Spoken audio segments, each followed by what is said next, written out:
Welcome back to Crafting a Meaningful Life. And as you know, there are so many areas to crafting that life so that you get to the end and say, like, bang, I did that. It was everything I wanted.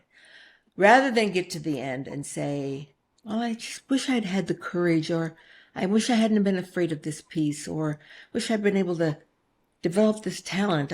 I know I could do that. So we look at all these different areas. We look at your spirituality. We look at your physique and physical activities and how you're taking care of your body. We look at your social. We look at your emotional, your mental. All these things are involved in crafting this meaningful life.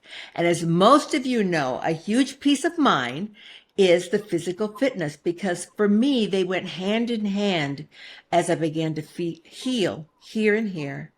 And then that healed so that I could step in to being who I am physically.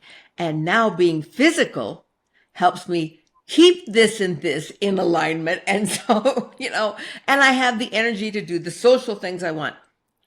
So to that end, I've brought as a guest today one of my absolutely favorite people. So aside from being my favorite person, okay, there's that.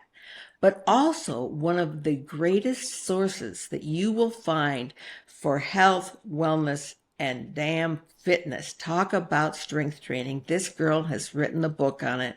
I follow her religiously. I look at her 2 or 3 times a day. Every time I open my social media, I look at her. I see what she's saying. I want to follow her. I want to do everything she's doing because even though can't backtrack, 20, 30 years. I can't. But I can take what she has and be the very best me that I can. And so to that end, I want to introduce you to the one and only Jess Gunn. Welcome, Jess. That was like the best intro. I need you to open that for everything I do.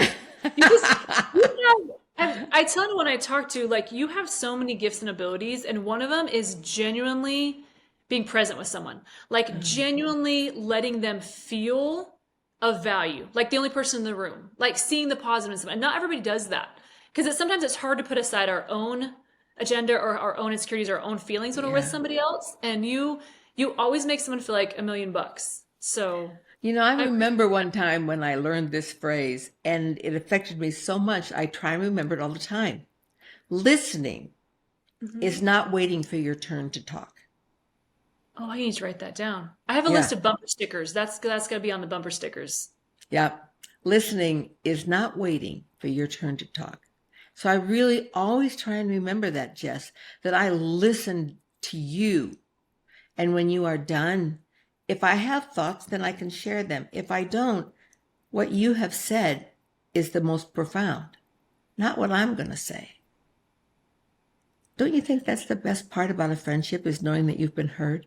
Oh, yeah. I was just thinking that would have saved my marriage. Like, how many people in all relationships, it's the immediate finish talking so I can defend myself, right? Yeah. So no, that's powerful. And you are very good at that. Yeah. So I want to do that. I really do. I focus on it. And if something comes to me, then I say it. But if it doesn't, I know that the most important part is if nothing comes to me, is to just keep asking questions. Yeah. So tell me about that. Tell me about this. I want to understand. And if we talk long enough, trust me, eventually something will come to me. It is so, that's so powerful in every relationship, right? We talk about wanting to feel emotionally safe.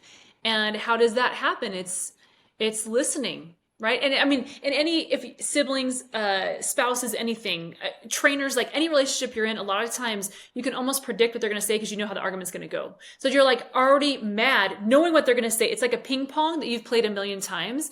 But if what you just said, right, if I could stop and just say, hey, I want to better understand where you're coming from. I want to make this relationship work. Like, I got to understand where your needs are, let you feel safe, listen to you. And then hopefully, I always call it like passing the mic. Like, you have the microphone right now. I can't interject. I don't get to speak until you hand it back. So the point is to listen to everything you're saying, so that when I do have the microphone, I can reiterate what I heard you say and then talk about mine. So like, if I heard you correctly, if this is what I'm hearing you say, so like I always have to play back what I heard, because sometimes it can be really hard to listen. Yeah. Well, our mind's going, as fast as it can, our brain has the ability to process so much information. If we actually used all of our brain, we would make AI look stupid. Yeah. But, you know, but, and that's so sometimes it's hard to really focus, but it's a skill set we all can develop. And trust me, on my podcast, I have year number 376, I think. I mean, I have sat in this chair and listened. But if I don't listen intently, the next thing I know, my mind is, and then I can know that the ball's been thrown back to me, and I'm like,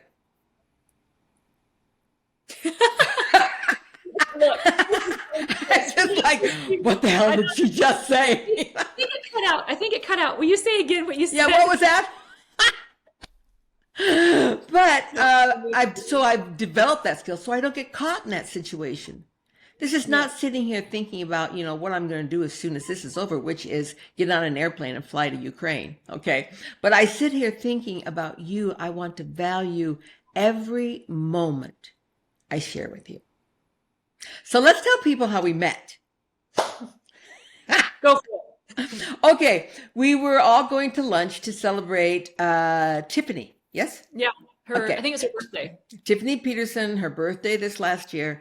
And we showed up, and there was Tiffany, Sarah Foley, who is known as the Vertical Blonde. She's been on my podcast, another great person to follow. And you. And you, I didn't know you. I was like, how is she this good friends with these people? And I don't know her. Well, I guess it's because she's very young. That's the problem. She's not hanging with the old ladies. Okay, I get it. So, but then we went around and introduced ourselves. I had just started my strength training videos to be on social media and to show older women what was possible. And it came to you and you said, well, I'm a fitness trainer. I strength train and I've this and I'm this. And so I'm like, while you're talking, I'm looking you up. Just like you did. I'm looking you up. I'm like, what does this mean? She has 2.4 million followers. I just felt so small. I was like, don't mention what you're doing. Just keep quiet and let it pass. But then within about 10 minutes, because we were listening, all four of us, It was a powerful lunch. I learned a all lot. of that just dissipated. The need to defend myself or my need to play small, because it was such a safe place. And that's how I have always felt from that day forward, Jess, in your presence, a safe place. A safe place. Yeah. But that's and this is a great topic to start with, because we all have those, I think we all have those moments, you know, and I never would have thought that's what you were thinking at that lunch, because I don't see myself, I don't know, I just don't think of people thinking that about me, because it's just like, I've been a stay-at-home mom. I'm now single. I mean, I've got a lot of struggles, like days are hard. So it's like, who wants to be me, right? It's just like, I just kind of try to help people feel better. And then as I asked the same thing, we sat down and I'm like, you're gorgeous. I was like, who is this lady? And why do I not, like same thing of why do I have not met yet? But then your impact in the community, right? So like something that you look at me, but I've spent years cultivating, but what you've spent years cultivating is your impact in our community is insane. And that's ultimately like where I would like to be. And so it was wonderful, because I thought, here's someone I can get to know and learn and motivated by and just inspired by, because every time I get on my stories, literally, because I know your calendar minute to minute for months, I'm like maybe 3 hours out and that's it. It's not full of busy stuff. It's full of people wanting to be around you, wanting to soak up the energy that I complimented you on the beginning, because you have a light and an energy and you make people feel something. And so I've been able to, just because I've been focusing on like not my community area, but a larger scale, I haven't done anything locally. And so what you've created here with people you can touch base with is amazing. So at that lunch, we have the same thoughts going back and forth of like, that's amazing. How did she do that? I got to learn from this woman, because I want to be in my own community.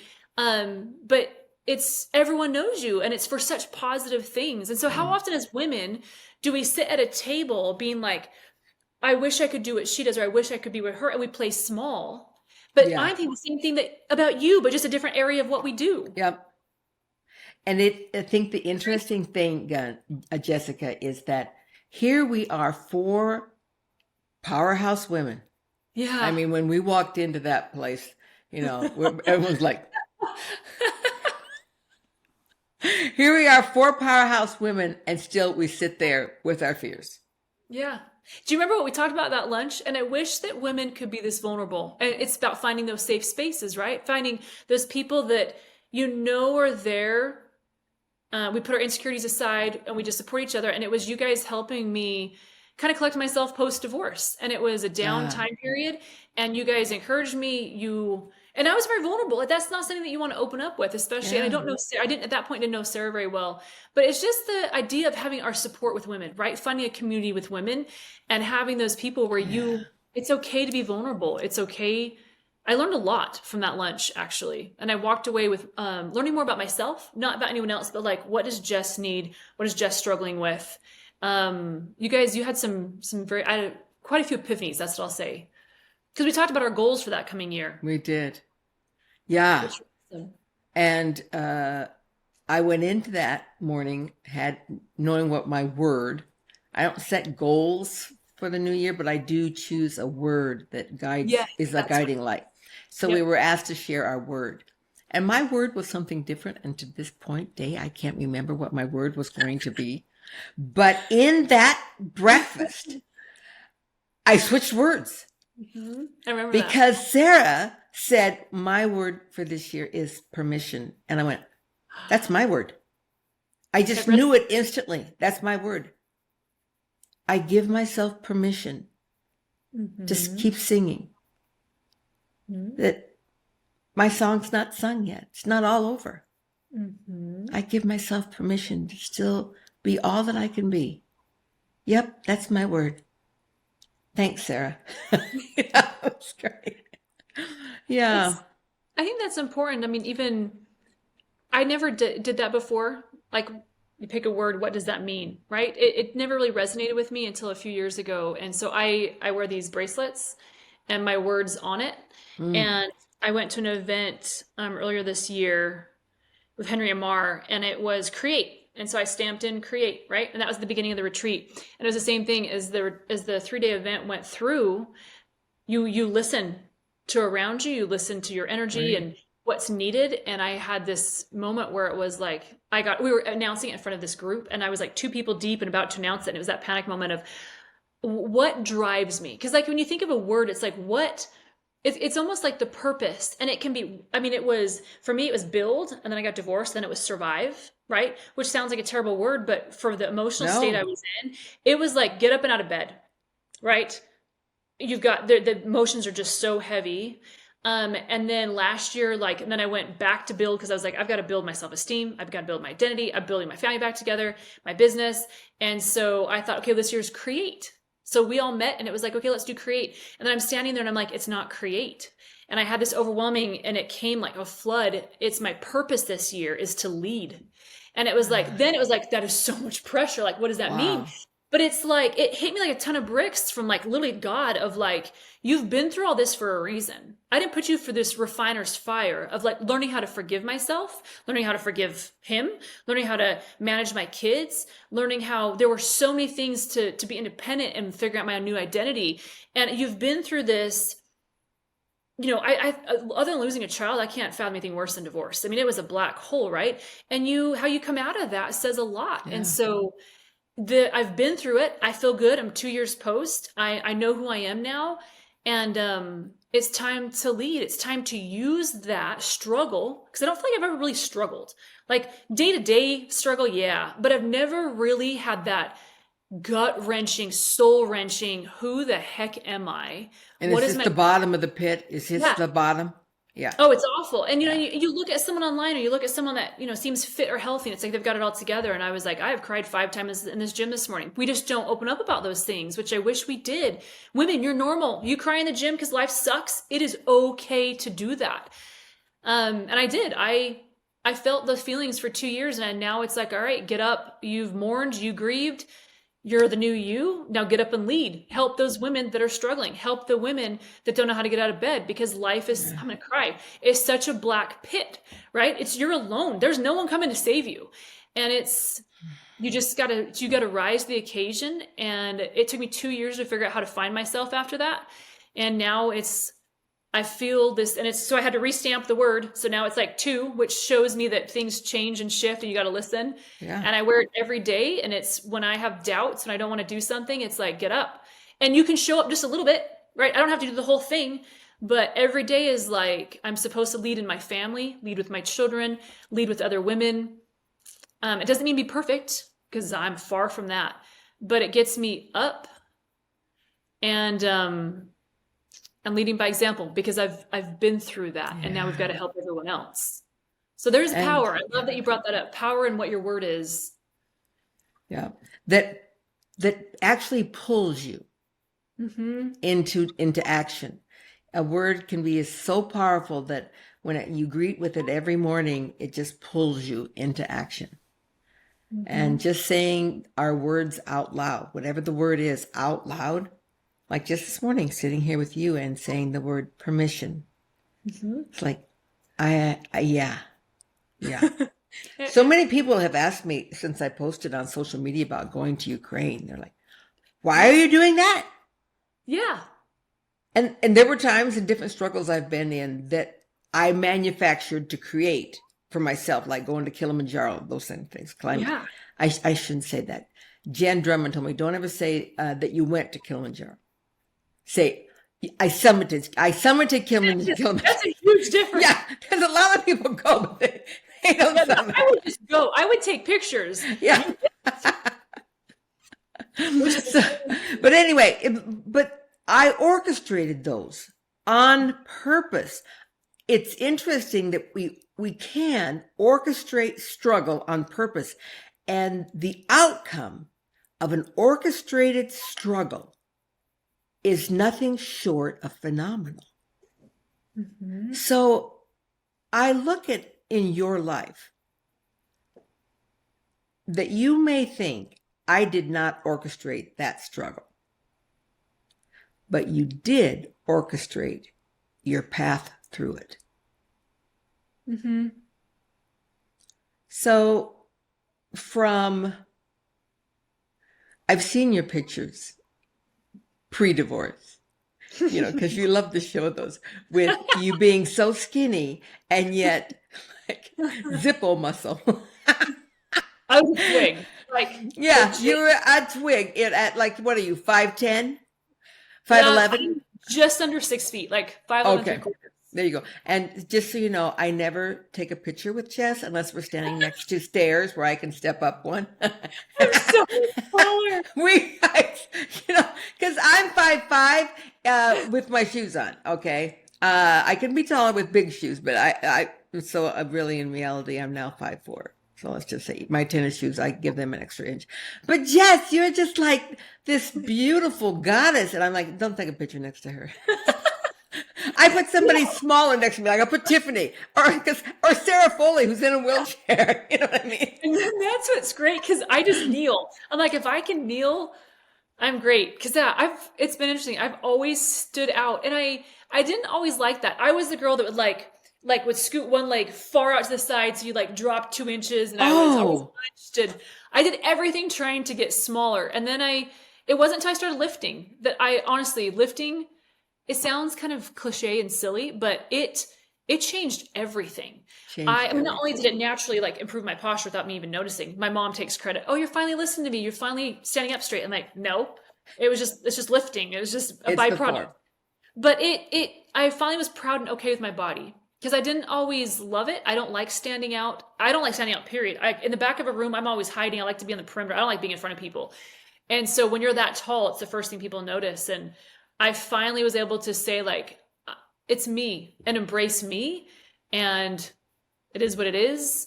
And so now I don't slouch down anymore. And I look funny. It's like here, Jess, and here, and I just own it, and it makes for fun pictures. But I didn't used to. The tall Jess with that svelte body is amazing. I look rather like a Lego figure from Minecraft. You know what I mean? It's just, I'm more like a box. Yeah, but you've got amazing muscles. So whatever it is, But it's I've working. decided, that's okay. It's like genetics. I didn't, design and draw this box. It's what I came with, and it's okay. It is Yeah. literally okay. And just think, Jess, if the world were full of just Mary Crafts, I'd be like, get out of Dodge. This is Yeah. trying. And the Yeah. same thing if they were all Jess. Hmm. That's why we have this beautiful Same. variety. Anyway, back to divorce and when you orchestrate a struggle. So you may not have orchestrated the struggle of divorce, or you may. Sometimes I think we don't realize how much of our lives that we do orchestrate, even the struggle part. But you did orchestrate your path out. And the Yeah. huge part of that included this owning who you are physically, mentally, emotionally, socially, spiritually. So, talk to us a little about orchestrating the path. Which angle? I got all, you can hit Yeah. any angle. Whichever one strikes you as the one. So here's, I don't ever talk about this angle because I tend to keep like spirituality or politics. Like I keep all that. I don't share much personally, as you know. I don't sell many products other than my coaching. Like I just don't Yep. bring a lot of it in. But I will say that in this situation, there was nothing else other than this. Um, when you go through something hard, it could be anything. It could be financial struggles. It could be children, making bad choices. It can be divorce. It can be infidelity. It can be anything that you go through, right? Um, sometimes there's a black hole where you don't feel there's any light, there's any hope, and it's easy to get sucked darker and darker and darker, Yeah. right? And with my divorce, there was no infidelity, there's nothing. It was just communication issues, which was almost worse because there was nothing to be mad at, right? And I Yeah. couldn't do it anymore. He didn't want to go to counseling anymore. I couldn't handle what was happening. It was more of not leaving him, but leaving the anxiety of the situation of wanting to love again and not being able to, not being able to to be me. It ripped my entire inside up. You just can't do it anymore. So it was sad to go through. But there were so many things, the weight of, I felt like it was me that made the choice. So it was like me that was responsible. What's not, it's both of us that did it. I just finally had the courage to call it. And so that all fed into my black hole, right? Like, how could I do this? I hurt my kids. I hurt him. Everyone's affected by divorce. My parents, everybody was affected by it, right? So, and then it just goes down this slippery slope of worth. The black hole is lack. Oh my gosh, I always get emotional about this. Lack of worth. And that can happen with anything. Anything that you're going through, we don't feel that I'm worthy. I hurt people. How could I be of worth? How could God look at me and be okay that I hurt people? My family, the people I protected, we was married for 23 years. And then common sense would come in and say, this was unhealthy. It was not great for your children to see. You did everything possible. There was no infidelity. There was nothing that we did on purpose. We just could not get on the same page. And it was doing more harm than good, right? But my worth is what, I don't know. I let all of these things be consumed, and whatever situation we're going through, if you get in that black hole, the hard part is climbing out of it. Because then it was like, I don't deserve any of this. Like, just take care of him. I'm the mess. And it was things I didn't expect to go through any of those things. And then so you don't show up. I didn't show up as a very good mom. It's hard to help your kids navigate it. And mine are all older, so they're very aware of what's going on. Oh, yeah. When I don't love myself, it's hard to emanate love and make people feel safe if you're an internal disaster inside. And those are just things that I didn't get, because I didn't do the blame game. I didn't talk bad about him. It was all, holy crap, what was my part in this? Somehow I failed. If my marriage isn't together and I'm hurting people, I failed. And I translated that to my own worth. And so then what do, right? You try to fill that black hole with different things. And to me, it was dating. It was finding somebody. It was Yeah. anything other than putting in the work, right? It All was the just things. yeah, it was, I don't know how to feel worth. I've never had this issue before. And so it took a long time of thinking I can exercise my way out of this. Did it help with stress? Yes. But it wasn't until probably a year and a half later, and being in a great relationship, This relationship helped me heal. So grateful for this man. Learn how to love. Well, it's just, yeah, it was wonderful situation. But I found I was using that as an escape to not be in my home and deal with it. Because when my children were gone, I didn't want to be in here. Like, this house is full of laughter and busyness and kids on my lap. And Ah. I sit at a table that's supposed to be 6 people and it's me. Oh my gosh, it was horrible. If you've been in this position to lose your kids and sit at a table in silence night after night, you're like, what the hell did I do? And so that feeds the worth. That feeds what is my purpose now? Like, so much fear, right? The black hole is fear. Fear of, can I do this? Can I work through this? Will anyone ever love me? Will I ever heal? And so by finding somebody else that made me feel emotionally safe, that helped me heal, but it didn't heal this, which was me. I couldn't come back in my house and my kids weren't here because it was too heavy. And so I finally had to stop and say, like, I've got to face this. This is the struggle. Until I am okay being in my home, forgive myself, understand myself, find a different way to find peace, right? It's the noise in our head. Everything's the noise in our head that tells you that crap. And it's just crap. And I couldn't figure out how to work through the noise. And so I realized it isn't from somebody else. It's not from gyms. Some people turn to alcohol and drugs. That's not me. We turn to a lot of escapes. We disassociate. We turn to Instagram. And I always would think of, like, oh, it's recovery. You know, scrolling on Instagram is a break. It's not. It's disassociating from all the things you don't want to think about, right? So there's all these epiphanies I had to learn about myself. And I figured, okay, we got to tackle this. I've got to figure out how to be okay being me, this new version of me. Not a better or worse. I have just the same amount of worth. It's just new. And for me, the only way that I could do that, honestly, was to turn to God, which I don't usually talk about this. I haven't talked about my divorce ever, actually. It's the first time. And that was a heavy shift because I realized there had to be a higher power because I couldn't get through this. And so whatever you're spiritual, if you're spiritual to whatever that is, I don't care who it is. For me, I had to have something greater than me that loved me without wanting anything back. Yeah. And then it was like, well, to me, that's ultimately where I get my worth and my divinity and the strength. And so I drew power on that. And my gosh, from that turning point was amazing because I finally felt like me again. I accepted me. I forgave me. I found that there was worth. I just lived in fear. And so it was really interesting to me is, you know, you can't have faith and fear in the same. And of course, like, can I pay my bills? How do I grow my business? Am I going to be alone? Who's going to want me? Right? All of those things that you go through. And maybe you feel like that sometimes in different situations also. Am I good enough? And, that fear is the black hole. So I had all these little epiphanies of, okay, this is okay. I just need to understand the situation I'm in because how can I help anyone else through it if I don't understand it myself? Right. And I had to have this shift of, oh my gosh, I'm trying to fill the space with things they're wonderful, but I'm the only one that can fill that. And I found the only way I could fill it was drawing on something higher than me. And that's when everything started to shift. So now I am here all the time by myself at night. And I don't view it the same way. And I have found strength and power. I still cry. I mean, I was outside at 10 p.m. mowing my lawn the other night with my flashlight. So mad because I'm like, this is a man's job. Like, here I am 2 years later. I'm still doing all this stuff. And it was a long, long week. And I sat down my Call me. I'll send my lawn boy. Okay. My lawnmower is no joke smoking. It has oil. It has gas. It's not clogged and then stops. And it's so late at night. And when you think of the word exhausted, it was exhausted from stress. And I sat down, bawled for a minute. And then it was like, all right, what are we going to do about this? We all have hard days. It may not be that you're at this moment, but you have these hard days. And I just had this washing over me of everything's going to be okay. Pick yourself up. And so worst case scenario, I don't finish the lawn tonight. Right? But it was just you got this, Jess. You, Mary, me, and anyone listening, we have this.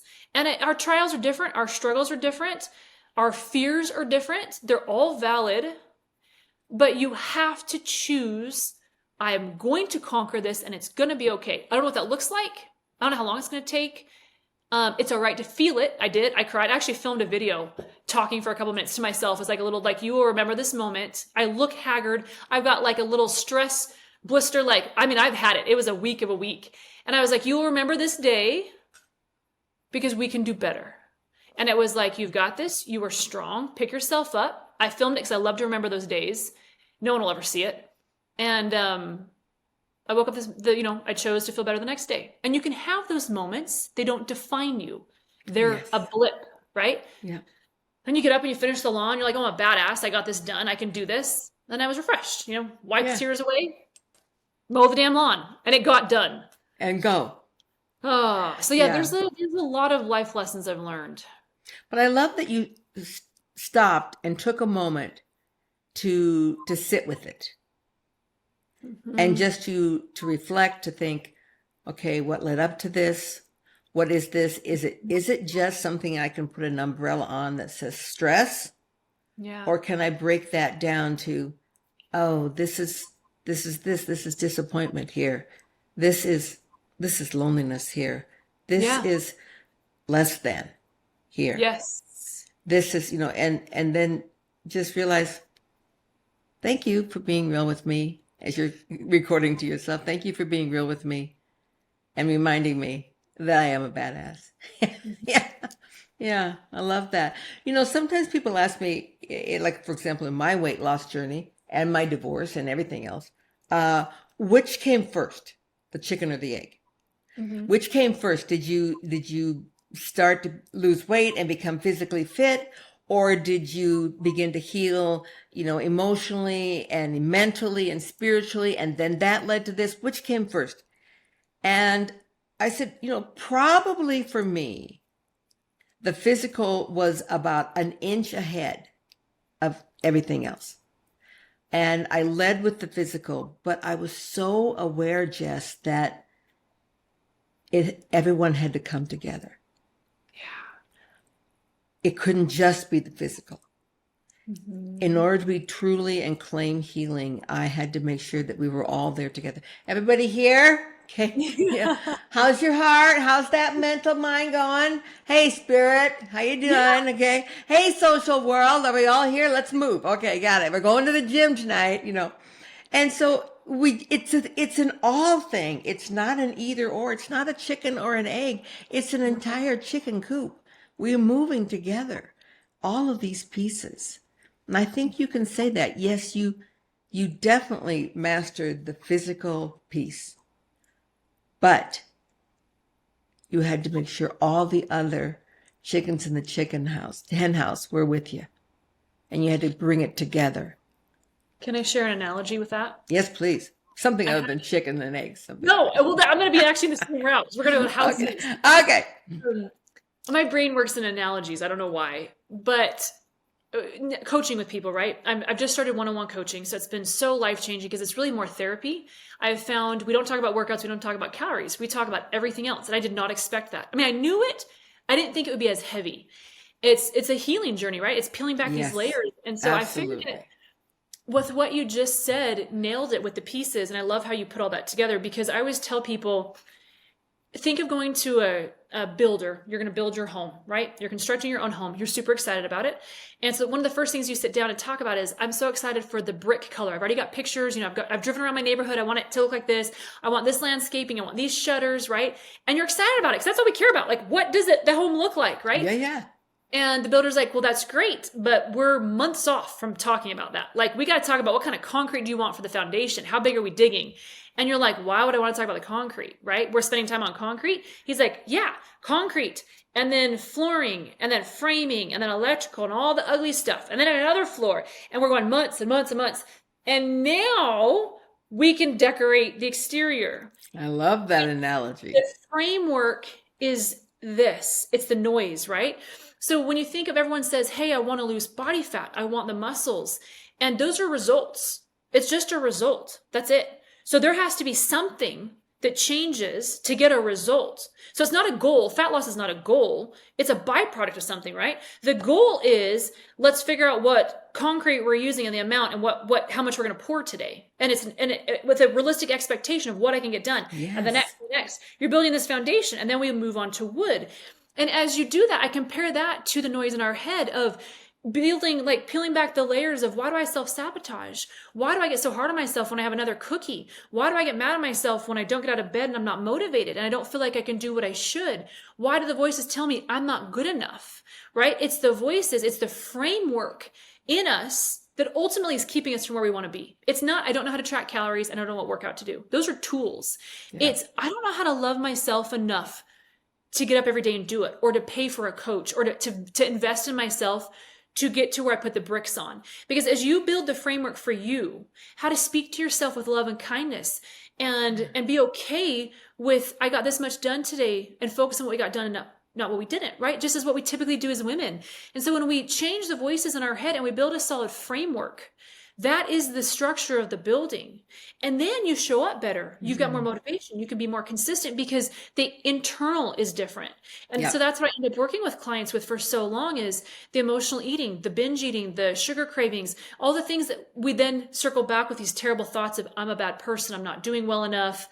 And that's the framework. Yeah. Then when you have all that in peace, then does the fat loss, because it's a result of all of this, then I can focus on the fat loss. And then the strength gains come because I've built that ugly, boring, we don't want to talk about internal structure of the home, but it's what you just said. It's the spirituality. It's this, it's all those pieces coming together. And then the outer is what people see. No one sees the inside. No one sees how hard you worked to build the sheetrock, right? That, I mean, me bawling on my back porch, nobody sees that. They always just say, oh, Jess, you got this great business. You've got abs. You got this or that. You must be great, huh? And I was like, let me show you this video with stress blisters. And I'll send you the video. I looked horrific. And it was just like, this is the internal manifesting. But we just don't see that. But I had to work through all that to maintain the outside results. But the framework is, I feel like, where all of the passion needs to be. Yeah. Yeah. It's not about working out every day that heals us. Yeah. That's a byproduct. And it can certainly help us along the way to feel that we're making progress in this healing and this healing and this healing, because it's an outward manifestation. It's something we can see and look at and touch, but it is all those pieces together. And I think I love the piece that sometimes gets ignored, and that is the social piece. We don't talk about needing to heal socially. But I think you and I both know what that looks like to heal socially. Okay, well, all those friends that we were friends as couple friends. Oh, yeah. They're not asking me to dinner anymore. No, I haven't seen them in 2 years. Yeah, as I'm a third wheel now, and they're not interested, particularly the wives. You know what I'm saying? And yeah, and lots of things happen socially. And how are we using Instagram and social media? Are we using it so we can play FOMO with ourselves and convince ourselves how awful we are? Or are we using it as a place to lift and to see others and to encourage others? I had Tiffany, that we both know and love, was on my porch last night for 2.5 hours. And we just sat and talked. And I had a bedroom full of clothes that need to be packed in a suitcase. Yeah, you got a big trip. Better be a few big trip in about an hour. But I let all of it go. Because what was more important? That I have an hour less sleep? I'm going to be on a plane today for so many hours, sitting and doing nothing. Is that hour of sleep, or is Tiffany, my friend, the most important piece? And it was so easy to see. Tiffany, I didn't say anything grand. I didn't have any great piece of advice, but socially, she knew there was a safe place she could come and just dump. And sometimes that's all we need to do for people, is just to sit and listen. Back to where we started in the beginning. And we don't think about needing to heal socially. How is your social piece either lifting you to move forward or dragging you down to stay the same? Because let me tell you, and I know you've talked about this, because I've seen it, I think I've seen it in some of your posts, that not everyone around you wants you to change. Oh, yeah. Not everyone around you wants you to heal. Not everyone around you feels safe with you becoming a badass.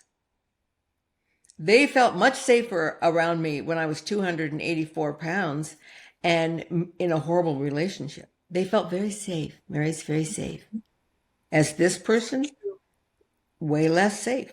And that has everything to do with them and nothing to do with me. But even so, we have to go through the metamorphosis and the understanding of our social situations. They're either lifting or they're dragging down, one or the other. Very few of our social situations are just flatlined. So how do you see that in your journey, in your programmed, structured walk out of struggles, that social played a part for you? It's been huge. And I think you talked about something that we don't talk about often enough, because women feel like something is wrong with them or their relationship unless they know from these conversations that this is common. When I first, you've got to remember, most people probably don't know me, but I've never been an athlete. I've never worked out a day in my life. Like, I knew nothing. Yeah, me either. A weaker, wimpier person. So it was just you have to go on her social media. You have to follow her. It's called Gunning for Fitness. We'll put the link at the end of the podcast. I'm not kidding you. When she shows those pictures, and you can see all the time, she just looks like this little wimpy girl at 6 foot. At 6 foot, but still just and 6 feet tall. I was 137 pounds, and I'm now 158. So to tell proud of it. I embrace the scale's gone way up. I do not want to be 137 anymore. Yeah. So I remember I was just telling my friends this weekend. I reminded them. Remember, I always bring it up. Remember when you didn't believe in me? And they laugh. I was at this sandwich place down the street, and we were all talking about, hey, all of our kids are going to first grade. We're home alone, and my girlfriend was saying what she wants to do. Another one said, hey, I'm going back to dental hygienist school. And I was like biting at the bit because I was waiting. I was so excited to tell them what I was going to do, because we'd kind of like not seen each other for a couple weeks. And I'm like, I've got a job. Like, I'm going to work. And they're like, Jess, what are you going to do? Because I've been home for like 17 years not working. Yeah. I got a job as a personal trainer at 24 Hour Fitness. And it was no joke. And then silence. And I was like building for days, so excited to share this news with somebody. I was so excited. And dead silence. And then they said, what are you going to do? Like, you drive 4 houses down to the mailbox. You don't exercise. You have no muscle. You've never, ever lifted a weight in your life, right? And so we get that, and I sat there, and it was just the most defeated feeling on the planet. I felt dumb. I felt stupid. I felt like imposter syndrome. I'm like, okay, I can't do this. Like, if my most trusted friends don't think I can do this. And then I went home and told my husband, I was like, oh my gosh, like, we joke about it now. I understand where they're coming from. Like, literally, it's funny now because they see, oh my gosh, look what you did. We were wrong. But I told Brandon the same thing. He's like, my ex, like, and it was, what are you going to do? Like, Jess, there's not a further person on the planet. You hate exercising. And you don't know anything about nutrition. And then I went back to my family, and they all said the same thing. You're what? And it wasn't like we're not going to support you. They're all very supportive. It was shock. There's no way you can do this. Like, pat your head on, pat the head, like, okay. And, I've seen that with so many people now. How do we break it to Jess? She's going to fail. Yeah. And it was like, I think it was more just like, there's nothing more outlandish. Like, just pick anything possible that is like I'm going to be an astronaut. But they're like, but you're claustrophobic and you hate this and you hate that and you can't do that. Like, there's no way on earth you're going to be able to do this, right? And this was about the same capacity as this. And that moment, right? We have those times. You're going to have someone that doesn't believe in you. You're going to have everyone. My entire support system was like, you're what? And I had one coach that worked at 24 Hour Fitness that was like, you are going to change the lives of women. You know nothing. I'm going to teach you all that you need to know. And that's all I needed. One person to tell me, I'll teach you, come work for me. And I knew that's what I was supposed to do. Like, I didn't have a clue. I was a kid in a candy store. So I showed up at the gym and I was like, I've never lifted a weight in my life. And he's like, well, you start next week. So you're gonna have to YouTube a lot. You're gonna have to, crash course. And I passed the test really fast, but fast forward, like you're always gonna have people. And obviously they're all now very proud of me. And so to go from, I think it's one thing to show that you can do anything if you're determined. I didn't know how to build a body. I didn't know how to exercise. I did not know how to eat. Majority of that I learned on my own. I did have people in the gym that I've used that let me follow them around for programming. I paid the coach help me form. And so I've put the money into paying for the correction, with the lifting side. Nutrition I figured out on my own. And then it was like, I'm going to build a business because I got to help every other woman feel so good. And it was the same tier of like, you're going to do this as a business now? Like, you're going to leave the safety of a gym making $15 an hour And I was like, I have to help more women because I realized like there's coaches everywhere. I'm not the smartest, the best looking, the most fit, the most knowledgeable by far, but I found what I have is the ability to make someone feel something. Because every one of my individual one-on-one clients, I help transform the framework. And I was like, there's something more to the muscles. It's the inside. It's a little bit of therapy. And I found that was what my gift was. So I was like, okay, then I need to share that with everybody. And so I started an Instagram account, I started a business, and I don't know what I'm doing. And so when you It's have called Gunning for Fitness. Gunning. Jessica Gunn, Gunning for. This is not an infomercial, but I'll just say she's the deal. Okay. No, it's just you have to believe in yourself. And so if you had stopped, right? When I'm sure you had people that said the same thing. Think of the millions of women. Literally, my account is viewed I just took screenshots. It's just under 5 million times in 30 days. Yeah. So like that many people that I connect with, others that we're sharing messages with, that we're inspiring. It's not about me. Look at me, my journey. I was doing a photo shoot at Strong Fitness Magazine in Canada, and the photographer is like, okay, here's the sexiest outfit. We want you in this pose. And I literally said, I realize you're in charge and I'm probably a nobody, but this is not how I do this. And it was very clear of like, when we take photos, my website, anything I do, it is not ever, if we have failed, if one woman looks at me and says, I want her arms, I want her this, we failed. This is not to glorify me. The point of this shoot is to help inspire someone else at home, say, if she can do it, so can I. This is not exactly. I'm not insecure. I love my boobs. I don't need to show my boobs. No one else needs to see them. I don't need to get secure because I flash more of my body. But if I can help some, woman at any age, and you're doing that, I mean, you're even at a harder age. I feel like every year is harder and harder. Look at what you're doing. We just inspire women to find their best version. And if I had played small, if I had listened to those voices of anyone that I trusted or myself, look at you and all the people that we've been able to help, right? And I just think, okay, like there are days that are hard. I don't make very much money, but we're able to still connect with these people because we didn't listen to the seeds of doubt that are anywhere. All the naysayers. Yeah. Yeah. And there's certainly plenty of them. Yeah, and it still continues. Like people still say, well, why are you doing that? You can't do this. This isn't going to work. And I was like, yeah, it might not. Yeah. But and at least even at my age, people are like, I really have a lot of people that are my age that I thought would be my cheerleaders are my poo-pooers. Because isn't that crazy? They feel it shines. If Mary's doing that, then it shines a bad light on me because I'm not. Yep. Do you know what I mean? Or like, well, why do you keep doing that, Mary? Or like, same thing in my nonprofit work. Mary, just don't have to be doing all that. Just give a few dollars here or there. But just think you could be doing this instead. You could be going here. You could be, you could be partying it up. You could be doing this. You could have a new car. It's not me.